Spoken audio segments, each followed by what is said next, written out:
Okay, let's jump right into this. Imagine the world right after the ashes of World War II had settled. If you were looking at a map back then, the borders were literally being redrawn. But the peace? Well, it was incredibly fragile. The globe was quickly dividing into rival blocs, setting a really cinematic, dramatic stage for an ideological earthquake that would reshape nations for decades. Welcome to today's Explainer. We're going to unpack the incredibly complex, often tragic, but deeply fascinating era of contested communism, taking us from China to Eastern Europe and through some devastating proxy wars. So, what actually happens when an ideology fractures the globe? It's really tempting to think of the Cold War just as this tense staring contest between Washington and Moscow. But as we're going to see, the reality was messy, it was violent, and the impacts were incredibly far-reaching. This superpower rivalry totally spilled over across continents, completely altering the lives of billions of people. Chapter 1. A New Communist Giant. While Europe was busy dividing itself into Cold War blocs, a massive transformation was quietly brewing over in Asia, one with absolutely enormous global consequences. Now, the birth of Communist China wasn't just some sudden, overnight event. It was actually the result of decades of internal weakness and foreign invasion. The Chinese Civil War had kind of been fought on and off since the 1920s, pitting Chiang Kai-shek's nationalists against Mao Zedong's communists. From 1937 to 1945, Japan's brutal occupation forced an uneasy wartime truce between them. But look what happens in 1946. The second Japan surrendered, that truce completely collapsed. Despite getting a ton of American aid, Chiang's forces just buckled under severe corruption and hyperinflation. And so on October 1st, 1949, Mao officially proclaimed the People's Republic of China. You might be wondering, how did Mao's forces actually manage to win? Well, it mostly came down to a brilliant, highly effective strategy: land redistribution. Mao built genuine popular support among China's massive peasant population through very specific promises to literally divide up the land. This wasn't just abstract political ideology, right? It was a practical, tangible appeal to the masses that completely cut the legs out from under the nationalists. Ultimately, Chiang's defeated government was forced to flee across the water to the island of Taiwan, which created a permanent political division that, as you know, persists right up to this day. Let's shift gears to Chapter 2, Containment and the Domino Theory. How exactly did these two massive superpowers fight an ideological war without, firing nuclear missiles at each other? To really get this era, you have to understand the concept of a proxy war. During the Cold War, the US and the Soviet Union waged this fierce global competition by backing opposing sides in smaller nations. It's essentially fighting your enemy in someone else's backyard. This whole strategy was rooted in the doctrine of containment, this driving idea that Soviet influence had to be boxed in at all costs. And Mao's new communist government, they didn't just sit on the sidelines. They quickly became an active partner to the Soviets in Asia, aggressively supplying troops and weapons to help out fellow communist movements in neighboring countries.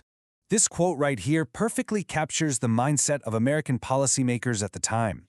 In 1954, President Dwight Eisenhower summarized this underlying anxiety, saying that if one nation falls to communism, neighboring countries will inevitably follow in succession. This was the famous domino theory.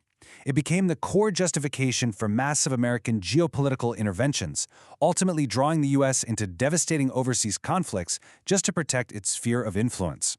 And that brings us perfectly to Chapter 3, Asia's Proxy Wars. Let's zoom in on the specific battlegrounds where this containment strategy escalated into active, bloody combat.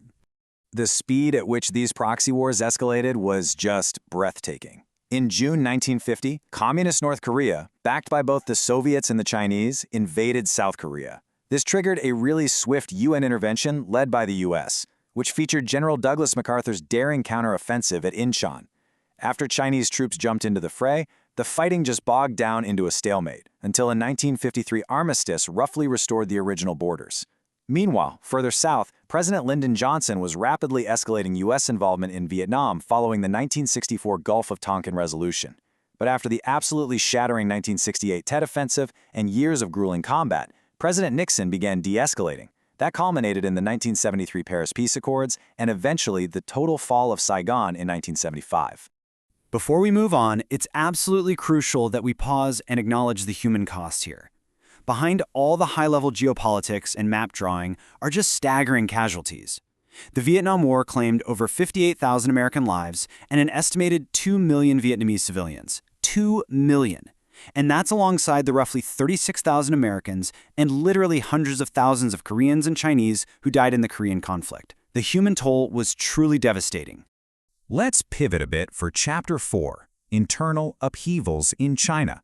Because while all these proxy wars were raging abroad, Mao Zedong was launching sweeping internal campaigns back home. So internally, Mao was pushing these massive campaigns that fundamentally upended everyday life in China. In 1958, he launched the Great Leap Forward to rapidly boost industrial output and force agricultural collectivization. A defining and really tragic feature of this was the use of forced backyard steel furnaces. The peasants didn't have metallurgical training, right? So these furnaces just produced completely useless, brittle pig iron, all while taking farmers away from the fields when they were needed most. Then, in 1966, Mao kicked off the Cultural Revolution. He mobilized radical youth, known as the Red Guards, to attack traditional culture, intellectuals, and even rival party officials. It basically plunged the entire country into a decade of sheer political chaos. To put the fallout into perspective, the direct result of the Great Leap Forward's rapid collectivization was a famine of unimaginable proportions. Historians estimate that somewhere between 15 to 45 million people lost their lives to starvation and political violence between 1959 and 1961 alone. It really stands as one of the most tragic examples of the devastating human costs of ideological social engineering. So, what happened after Mao died in 1976? Well, China's path actually diverged sharply from the Soviet Union's. Starting in 1978, under Deng Xiaoping, China introduced market-oriented economic reforms. This was a massive shift that transformed the country into the global economic powerhouse we know today. However, and this is key, they absolutely refused any kind of political liberalization. They kept strict one-party rule and retained total political control over society. That stark contradiction, having economic freedom but severe political control, it eventually boiled over. In 1989, student-led pro-democracy protests filled Beijing's Tiananmen Square for weeks, demanding political reform. The government's response was brutal and incredibly decisive. On June 4, 1989, the movement was crushed with military force. An unknown number of people were killed, likely in the hundreds, possibly low thousands. It was a very violent reaffirmation that China's economic opening would absolutely not extend to democratic reform. Moving on to Chapter 5, Uprisings in Eastern Europe. Let's take the narrative from Asia and head back to the European theater.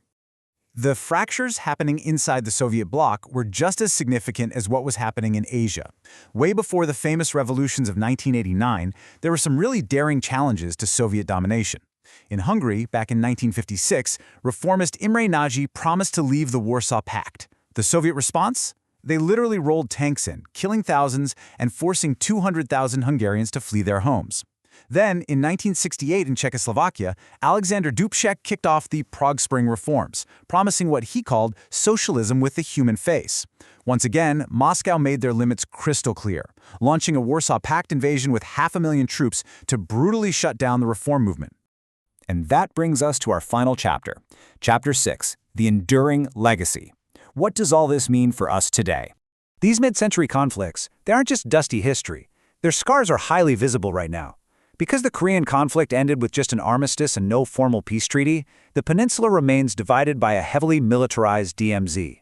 Over in the U.S., the immense trauma of the Vietnam War led directly to the 1973 War Powers Resolution, meant to rein in presidential war powers.